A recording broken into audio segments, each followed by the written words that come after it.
पाप मोचनी एकादशी व्रत कथा। धर्मराज युधिष्ठिर भगवान श्री कृष्ण जी से कहने लगे, हे भगवान, मैं आपको कोटि कोटि नमन करता हूँ। आपने फाल्गुन मास के शुक्ल पक्ष की आम्लकी एकादशी का बहुत सुंदर वर्णन करते हुए सुनाया है। अब आप चैत्र माह के कृष्ण पक्ष में आने वाली एकादशी का नाम और महात्म्य बताने की कृपा करें। भगवान श्री कृष्ण ने कहा, हे धर्मराज, चैत्र मास के कृष्ण पक्ष की एकादशी को पाप मोचनी एकादशी के नाम से जाना जाता है। इस व्रत के करने से समस्त पाप नष्ट हो जाते हैं। हे राजन, एक बार पृथ्वीपति राजा मानधाता ने लोमेश ऋषि से यही प्रश्न किया था जो आपने मुझसे किया है। अतः जो कुछ भी ऋषि लोमेश ने राजा मानधाता को बताया वही मैं आपसे कह रहा हूँ।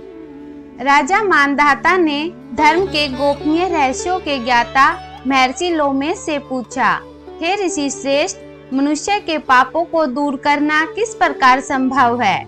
आप मुझ पर कृपा करके ऐसा कोई सरल उपाय बताएं जिससे सभी को आसानी से पापों से छुटकारा मिल जाए।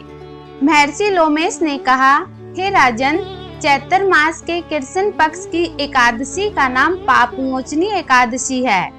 इस एकादशी के व्रत के प्रभाव से मनुष्यों के अनेक पाप नष्ट हो जाते हैं। मैं आपको इस व्रत की कथा सुनाता हूँ, आप इसे ध्यान पूर्वक सुने। प्राचीन समय में चैत्ररथ नामक एक वन था। उसमें अप्सराएं किन्नरों के साथ विहार किया करती थी। वहाँ सदा वसंत का मौसम रहता था। उस जगह पर सदा अनेक प्रकार के फूल खिले रहते थे। कभी गंधर्व कन्याएं वहाँ विहार करने आती तो कभी देवेंद्र अन्य देवताओं के साथ घूमने आ जाते थे। उसी वन में मेघावी नाम के एक ऋषि भी तपस्या में लीन रहते थे। वे शिव भक्त थे। एक दिन मंजुघोषा नामक एक अप्सरा ने उनको मोहित करके उनकी निकटता का लाभ उठाने की कोशिश की। इसलिए वह ऋषि से कुछ दूरी पर बैठ वीणा बजाकर मधुर स्वर में गाने लगी। उसी समय शिव भक्त महर्षि मेधावी को कामदेव भी जीतने का प्रयास करने लगे। कामदेव ने महर्षि मेधावी की तपस्या को भंग करने का बहुत प्रयास किया। उस समय महर्षि मेधावी भी युवा अवस्था में थे और काफी हष्ट-पुष्ट थे। उन्होंने यज्ञोपवीत तथा दंड धारण कर रखा था। वे दूसरे कामदेव के समान प्रतीत हो रहे थे। उस मुनि को देखकर कामदेव के वश में हुई मंजुघोषा ने धीरे धीरे मधुर वाणी में गाना गाना शुरू किया तो महर्षि मेघावी भी मंजुघोषा के मधुर गाने पर तथा उसके सौंदर्य पर मोहित हो गई। वह अप्सरा मेघावी मुनि को कामदेव से पीड़ित जानकर उनसे आलिंगन करने लगी। महर्षि मेघावी उसके सौंदर्य पर मोहित होकर शिव रहस्य को भूल गए और काम के वशीभूत होकर उसके साथ रमण करने लगे। काम के वशीभूत होने के कारण मुनि को उस समय दिन रात का कुछ भी ज्ञान न रहा और काफी समय तक वे रमण करते रहे। उसके बाद अप्सरा मंजुघोषा उस मुनि से बोली, हे ऋषिवर, अब मुझे बहुत समय हो गया है, अतः मुझे स्वर्ग जाने की आज्ञा दीजिए।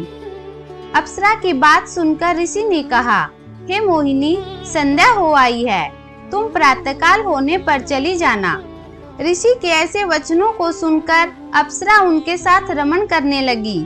इसी प्रकार दोनों ने साथ साथ बहुत समय बिताया। मंजुघोषा ने फिर एक दिन ऋषि से कहा, हे ऋषिवर, अब आप मुझे स्वर्ग जाने की आज्ञा दीजिए। मुनि ने इस बार भी वही कहा, हे रूपसी, अभी ज्यादा समय व्यतीत नहीं हुआ है, कुछ समय और ठहर जाओ। मुनि की बात सुनकर अप्सरा ने कहा, हे ऋषिवर, आपकी रात तो बहुत लंबी है। आप स्वयं ही सोचिए कि मुझे आपके पास आए कितना समय हो गया। अब और ज्यादा समय तक ठहरना क्या उचित है? अप्सरा की बात सुनकर मुनि को समय का ज्ञान हुआ और वह गंभीरता पूर्वक विचार करने लगे। जब उन्हें समय का ज्ञान हुआ कि उन्हें रमण करते 57 वर्ष व्यतीत हो चुके हैं तो वह उस अप्सरा को काल का रूप समझने लगे।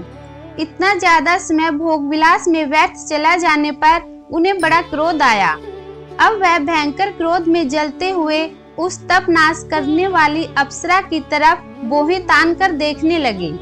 क्रोध से उनके अधर कांपने लगे और इंद्रियां बेकाबू होने लगी। क्रोध से थरथराते स्वर में मुनि ने उस अप्सरा से कहा, मेरे तप को नष्ट करने वाली दुष्टा, तू महापापिन और बहुत ही दुराचारिणी है। तुझ पर धिक्कार है। अब तू मेरे श्राप से पिशाचिनी बन जा। मुनि के क्रोधयुक्त श्राप से वह अप्सरा पिशाचिनी बन गई। यह सब देख वह परेशान होकर बोली, हे ऋषिवर, अब मुझ पर क्रोध त्याग कर प्रसन्न होइए और कृपा करके बताइए कि इस श्राप का निवारण किस प्रकार होगा। विद्वानों ने कहा है, साधुओं की संगत अच्छा फल देने वाली होती है और आपके साथ तो मेरे बहुत साल व्यतीत हुए हैं। अतः अब आप मुझ पर प्रसन्न हो जाइए, अन्यथा लोग कहेंगे कि एक पुण्य आत्मा के साथ रहने पर अप्सरा मंजुघोषा को पिशाचिनी बनना पड़ा। मंजुघोषा की बात सुनकर मुनि को अपने क्रोध पर अत्यंत ग्लानि हुई और साथ ही अपनी अपकीर्ति का भय भी हुआ। अतः पिशाचिनी बनी मंजुघोषा से मुनि ने कहा, तूने मेरा बड़ा बुरा किया है, किंतु फिर भी मैं तुझे इस श्राप से मुक्ति का उपाय बतलाता हूँ। चैत्र मास के कृष्ण पक्ष की एकादशी को पाप मोचनी एकादशी कहा गया है। उस एकादशी का उपवास करने से तुझे पिशाचिनी की देह से मुक्ति मिल जाएगी। ऐसा कहकर मुनि ने उसको व्रत का सब विधान समझा दिया। फिर अपने पापों का प्रायश्चित करने के लिए वे अपने पिता च्यवन ऋषि के पास गए। च्यवन ऋषि ने अपने पुत्र मेधावी को देखकर कहा, हे पुत्र, ऐसा क्या किया है तूने कि तेरे सभी तप नष्ट हो गए हैं, जिससे तुम्हारा समस्त तेज मलिन हो गया है। मेधावी मुनि ने लज्जा से अपना सिर झुकाकर कहा, पिताश्री, मैंने एक अप्सरा के साथ रमण करके बहुत बड़ा पाप किया है। इसी पाप के कारण संभवतः मेरा सारा तेज और मेरे तप नष्ट हो गए हैं। कृपा करके आप इस पाप से छूटने का उपाय बतलाइए। ऋषि ने कहा, हे पुत्र, तुम चैत्र मास के कृष्ण पक्ष की पाप मोचनी एकादशी का विधि तथा भक्ति पूर्वक उपवास करो। इससे तुम्हारे सभी पाप नष्ट हो जाएंगे। अपने पिता च्यवन ऋषि के वचनों को सुनकर मेघावी मुनि ने पाप मोचनी एकादशी का विधि पूर्वक व्रत किया। उसके प्रभाव से उनके सभी पाप नष्ट हो गए। मंजुघोषा अप्सरा भी पाप मोचनी एकादशी का उपवास करने से पिशाचिनी की देह से छूट गई और पुनः अपना सुंदर रूप धारण कर स्वर्गलोक को चली गई। लोमस मुनि ने कहा, हे राजन, इस पाप मोचनी एकादशी के प्रभाव से समस्त पाप नष्ट हो जाते हैं।